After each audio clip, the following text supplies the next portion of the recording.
I know they're going back and forth. I don't know. Yeah, I don't think they would matter. If he wants to make some money, Floyd wants to make some money. It's not about the number. If it was about the number, we could have started up. I would have tell you, I'm not just interested. It makes no sense for me. It's not my what I'm looking at right now. How many of those shots from Francis can you take? Tyson Fury, if you're talking clean, Tyson Fury only took one.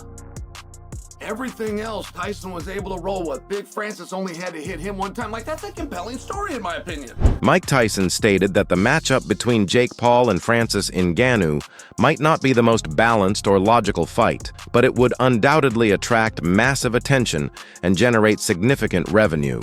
He explained that the curiosity surrounding who would emerge victorious makes it an exciting spectacle. Tyson reportedly believes that the unpredictable nature of the fight would easily draw fans from both the boxing and MMA worlds. You're such a big MMA fan. You know, I've been to UFC fights and I see you sitting octagon side. I can't help but wonder if you had gotten into MMA as a young man, as a teenager, instead of boxing, how do you think your career would have went, Mike? Hey, I got no idea, but I'm really enthused about the MMA, you know, because not thinking, I had no idea that Raphael, who's from a background of MMA, would know so much about boxing. I had no idea. No, the only thing I know about great boxing is the great Ed Joffa, who was a legendary boxer who happened to be Brazilian, but never knowing, nothing conscious that he didn't know that much about boxing.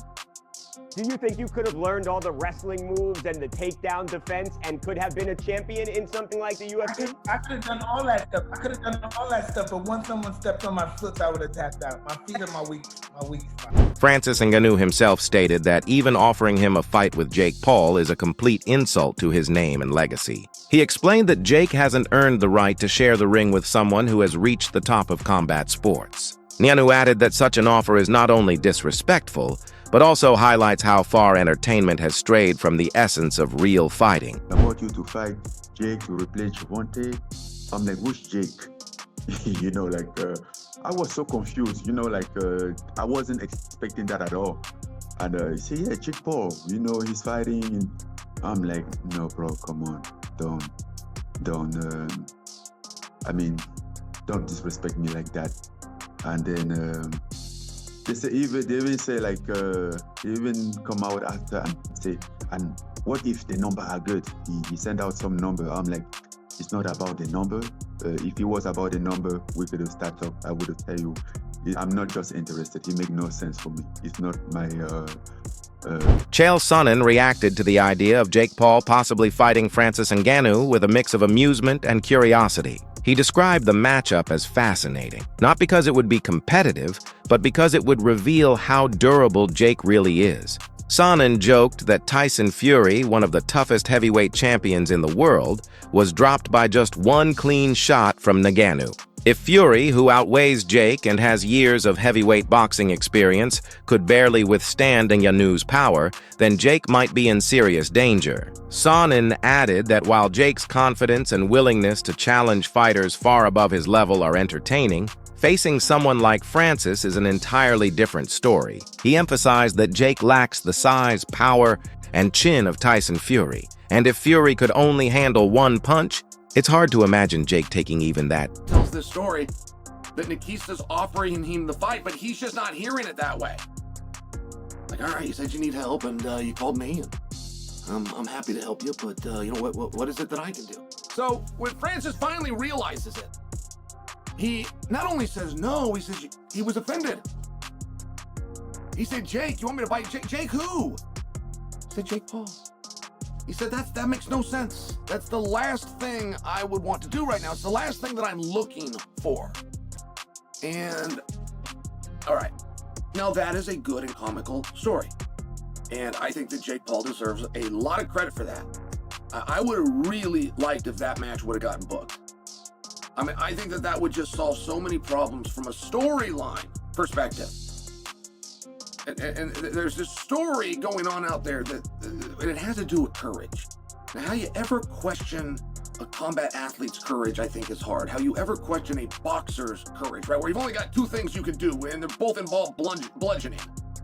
You can't even grab a hold of the guy or try to squeeze him. You can only bludgeon and be bludgeoned back, I think you're got an uphill battle to question somebody. But they have been very effective in doing just that to Jake. Hey, you start with this NBA guy, and then even those MMA guys, they're not boxers. And then when you get around to the boxers, but they weren't current boxers. Then when you get around to the current boxers, they're not big enough boxers. And I just loved it. When I heard that Francis Ngannou might be going against Jake, I loved it. What's that going to look like? How many of those shots from Francis can you take? Tyson Fury, if you're talking clean, Tyson Fury only took one. Everything else, Tyson was able to roll what Big Francis only had to hit him one time like that. Francis Ngannou is not only much heavier, but also far more powerful than anyone Jake Paul has ever faced. While Gervonta Davis is a lightweight fighter known for his explosive speed and timing, Ngannou is a true heavyweight built on raw strength and knockout power. Analysts note that if Jake genuinely intends to face Francis, he would need to completely rebuild his training camp. This would involve not only adding significant muscle mass, but also conditioning his body to withstand punches from a man weighing over 260 pounds. Jake would have to adjust every aspect of his preparation, from footwork and endurance drills to sparring routines. Fighting a lightweight demands sharp reflexes and agility, but taking on a heavyweight like Ngannou requires immense durability, balance, and sheer strength. Experts emphasize that Jake cannot approach this as just another influencer boxing event. It would require months of specialized training under elite boxing coaches. It's unique. It would be something incredible. It's the same reason that I would be intrigued by a Jake Paul versus Anthony Joshua fight, although I would never advise Jake Paul to take a Anthony Joshua fight. I wouldn't advise him to take a Francis Ngannou fight either, because as much as Anthony is far better, which we saw when they actually fought, Joshua slept Francis Ngannou quicker than me after 2 melatonin. I mean, it was quick, fast, in a hurry, completely dominant. But we also saw Francis Ngannou go toe-to-toe with the heavyweight champion of the world at that time. Yes, he was out of shape. We understand that. But Tyson Fury on that night got the shock of his life when Francis Ngannou not only went toe-to-toe, but put him down and danced on him. To this day, I think that fight could have gone Francis' way. Point being, there are levels to this shit. Not just in boxing, but in combat in general. And the size difference Francis would have over Jake would be incredible, but it would have been a great event. And a lot of people would have tuned in. Francis, though, is saying that's not happening. How can they go from like Gervonta Davis to Francis Ngannou? Like, I mean, Gervonta Davis is a fantastic boxer, but and is a one-shot knockout artist. But come on, like the weight different and everything, it makes no sense. It's a good point. I mean, obviously, Francis is right about the weight difference, but it's a good point in general for what do you do next? Jake has sparred guys like Shakur Stevenson, Ray Ford, Montana Love to try to prepare for Tank Davis. And even if you book this fight on December 12th or December 19th, that's still a completely different fight than you are going into. Completely different matchup, size-wise, skill-wise, the things that you're going to need to even try to compete if it's someone like a Francis Ngannou or even an Andre Ward or whoever else, not just a fight. Boxing analyst and former champion Tim Bradley revealed that the cancellation of the Jake Paul versus Gervonta Davis fight impacted far more than just the two fighters. According to Bradley, promoters, broadcasters, event organizers, and marketing partners all faced financial losses due to the abrupt end of the deal. The bout had been expected to generate millions through pay-per-view sales and sponsorships. Bradley explained that Tank's legal troubles and ongoing controversies caused networks and sponsors to pull out, fearing harm to their brand reputations. By that point, significant money had already been spent on promotion, production planning, and logistics, investments that are now lost. Bradley noted that this situation highlights just how fragile the business side of boxing can be. When a fighter's image is damaged, everyone who invested in the event ultimately pays the price. Tank, real quick. You gotta be the dumbest dude, in the history of boxing, bro. $40 million, dog, down the drain. You gotta be the dumbest dude I've ever seen in the history of boxing, bro. Seriously. I'm like, $40 million, bro. Wealth. Literally wealth, bro. Going down the drain. I don't understand it. I can't make I don't understand it. But I'll tell you this. MVP promotions, whatever the hell y'all call it, most valuable promotions, shit, more like rookie promotions. Yeah, more like rookie promotions. You didn't know what you were dealing with. You had no clue. This has always been down Tank's alley, man. Now, let me just say one thing. You know, you innocent until proven guilty. Ain't no charges been pending on Tank at all. You know, but I'm just saying, this has always came up within the last few fights of Tank's career.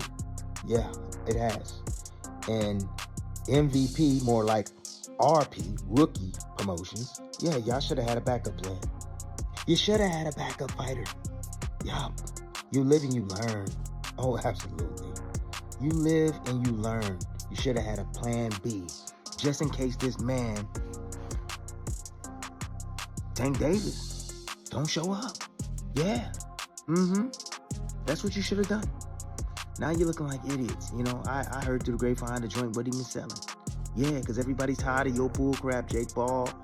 Yeah, everybody's tired of that. Daniel Cormier, the former UFC heavyweight champion, spoke about the absurdity of Jake Paul calling out Francis Ngannou. He argued that boxing and MMA are two entirely different sports, each requiring distinct skills, timing, and mental approaches. Cormier noted that Jake has yet to face a truly experienced professional boxer, as most of his past opponents have been MMA fighters, celebrities, or retired athletes. Now, Jake is targeting Ngannou, a fighter who, despite coming from MMA, went toe-to-toe with Tyson Fury and nearly defeated him in a boxing ring. Cormier questioned Jake's motives, suggesting the move is driven more by publicity than by a desire for real competition. He added that Jake underestimates what it means to face a heavyweight with the kind of power that can punch through gloves. In MMA, Ngannou's power is already legendary, but in boxing, it becomes even more focused and dangerous. Cormier warned that if Jake steps into the ring with Francis without fully understanding the difference between MMA striking and boxing defense, it could turn into a very short night for him.